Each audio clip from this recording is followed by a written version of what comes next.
ओम शांति। रावण राज्य बनाम राम राज्य, 28वां विषय हम करेंगे। आजादी के बाद राम राज्य क्यों नहीं आया? आजादी के बाद देश आजाद हुआ, महात्मा गांधी ने कहा था कि हम राम राज्य बनाएंगे, क्यों नहीं आया? गांधी जी का सपना बनाम हकीकत, सच्चाई क्या है?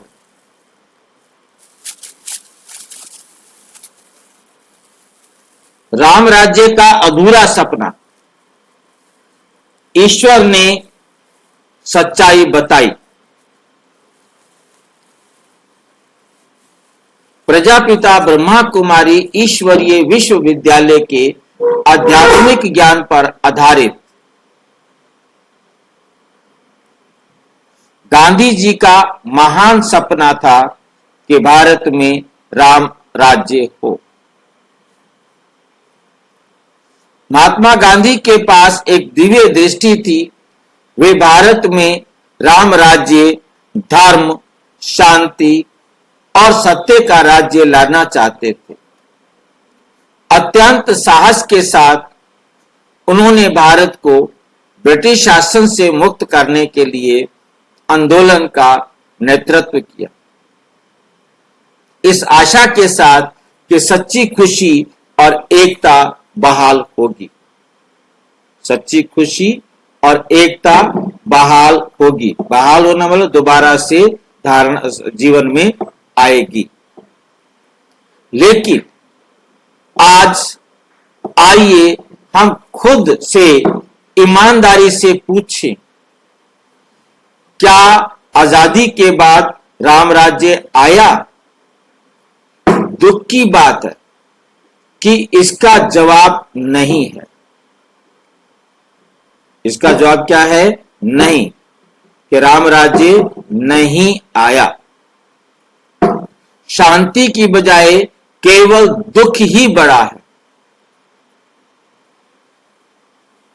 विदेशी शासन से मुक्ति, 5 दुर्गुणों से नहीं, हां, हम विदेशी शक्तियों से मुक्त हो गए, लेकिन हम अपने आप को आंतरिक शासकों से मुक्त नहीं कर पाए। 5 दुर्गुण, वासना, क्रोध, लोभ, मोह और अहंकार। सद्गुण में बढ़ने की बजाय हम भ्रष्टाचार, घृणा, स्वार्थ के दलदल में और गहरे डूब गए। ये राम राज्य नहीं है, ये रावण राज्य है। दुर्गुणों का शासक, वर्तमान स्थिति, विभाजन और अव्यवस्था की दुनिया। इस समय क्या स्थिति हमारी वर्तमान? एक तो हमारे बंटवारे होते जा रहे हैं, दूसरा अव्यवस्था की दुनिया। दुनिया में कोई व्यवस्था नहीं। आज चारों ओर देखें, दुनिया बेचैनी और बेचैनी से भरी हुई।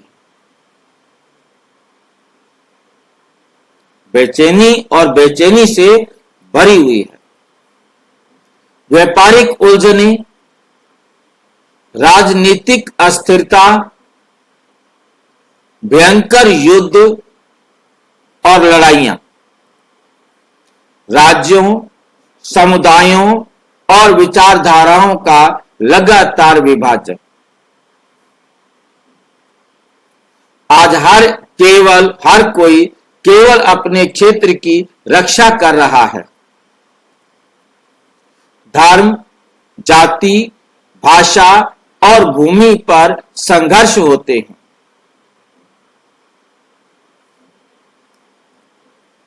ये किस राज्य का राम राज्य है भाई? मनुष्य की बुद्धि बंद हो गई है। लोग स्पष्ट रूप से सोच नहीं पा रहे हैं। मूल्यों का ह्रास हो रहा है और हिंसा, अविश्वास और घृणा बढ़ रही है। सतयुग में भगवान द्वारा प्रकट किया गया सच्चा राम राज्य। अब आइए इसकी तुलना भगवान द्वारा बताए गए सच्चे राम राज्य स्वर्ण युग सतयुग से करें। सतयुग में भूमि या मन का कोई विभाजन नहीं है। सतयुग में भूमि या मन, देखिए भूमि को किसके साथ जोड़ा है? मन के साथ। मन के साथ बहुत बड़ी बात है भाई। मन का कोई विभाजन नहीं। नहीं तो आज आज आज देखिए एक चीज देखिए, दादियों के मन में जो था कि क्या वो ऑल ओवर सारे वर्ल्ड को या मतलब देखती थी एक तरह से। आज हमारे मन ये में भी, संस्था में भी देखिए सेंटर वाइज, बाबा कई मूल्यों में बोलते हैं सेंटर वाइज क्यों तुम सोचते हो? ये मेरे सेंटर का भाई, ये मेरे जोन का भाई है, ये पूरी धरती और आकाश अपने जैसा लगता है। पूरी धरती और आकाश अपना है जैसे, ऐसा लगता है। एक दुनिया है, एक धर्म है, आदि सनातन देवी देवता धर्म। एक दुनिया है, एक धर्म है, वो भी आदि सनातन देवी देवता धर्म। कोई अलग देश नहीं, कोई विवाद नहीं। यहां तक कि चीन, यूरोप आदि भी अस्तित्व में रहेंगे, लेकिन एक संयुक्त दिव्य साम्राज्य के तहत सब एक ही भारत कहलाएगा, एक ही साम्राज्य होगा। कोई अन्य धर्म अस्तित्व में नहीं रहेगा, क्योंकि वहां कोई विश्वास प्रणालियों की आवश्यकता नहीं है। वहां राज्य केवल राजाओं का नहीं है, प्रकृति स्वयं दिव्य कानून का पालन करती है।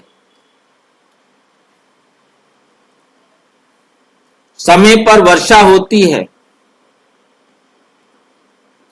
फसलें प्राकृतिक रूप से उगती हैं।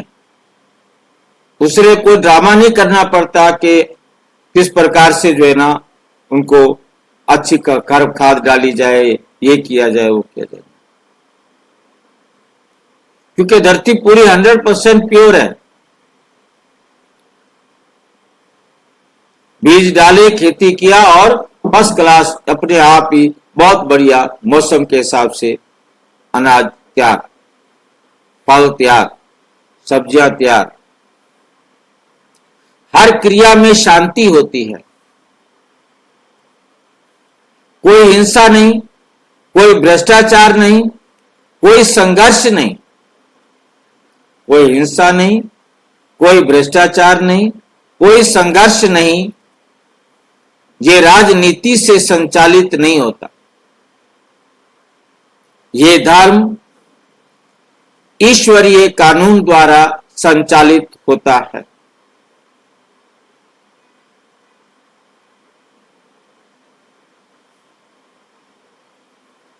गांधी जी का सपना क्यों अधूरा रह गया? गांधी जी अपने इरादों में शुद्ध थे। उनके मन में राम राज्य की भावना थी, लेकिन उन्हें इस बात का पूरा आध्यात्मिक ज्ञान नहीं था कि राम राज्य कैसे आता है। भावना उनकी अच्छी थी, परंतु राम राज्य कैसे आता है ये उन्हें मालूम नहीं था। ब्रह्मा कुमारी ईश्वरीय ज्ञान के अनुसार राम राज्य राजनीतिक स्वतंत्रता से नहीं, बल्कि आंतरिक, आध्यात्मिक, परिवर्तन से आता। भगवान स्वयं अब राम राज्य की स्थापना करने आए हैं, बाहरी शत्रुओं से लड़कर नहीं,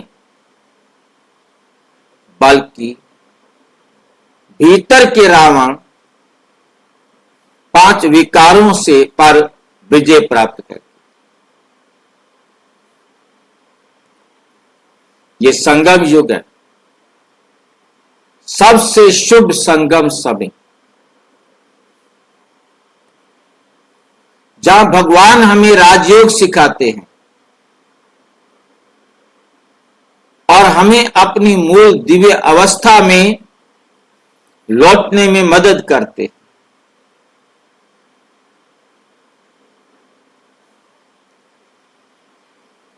निष्कर्ष, सच्ची आजादी को पुनः प्राप्त करना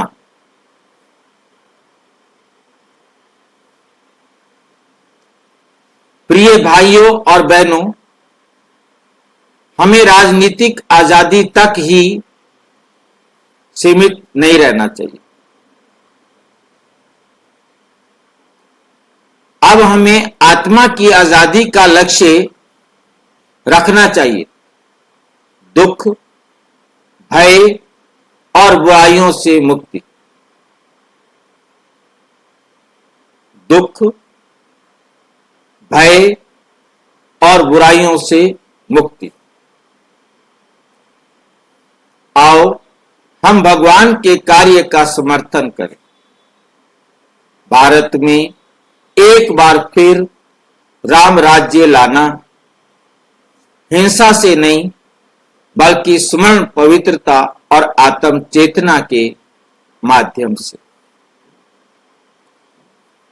क्योंकि केवल भगवान ही राम राज्य की स्थापना कर सकते हैं और वे अब इस आध्यात्मिक विश्वविद्यालय के माध्यम से ऐसा कर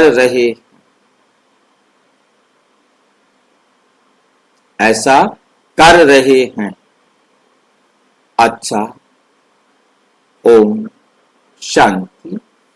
और विस्तार से जानने के लिए प्रजापिता ब्रह्मा कुमारी ईश्वरीय विश्वविद्यालय के किसी भी सेवा केंद्र पर संपर्क करें और यदि कोई प्रश्न है तो 9213106986 पर केवल टेलीग्राम करें। 9650692270 पर केवल व्हाट्सएप करें, फोन नहीं। ओम शांति।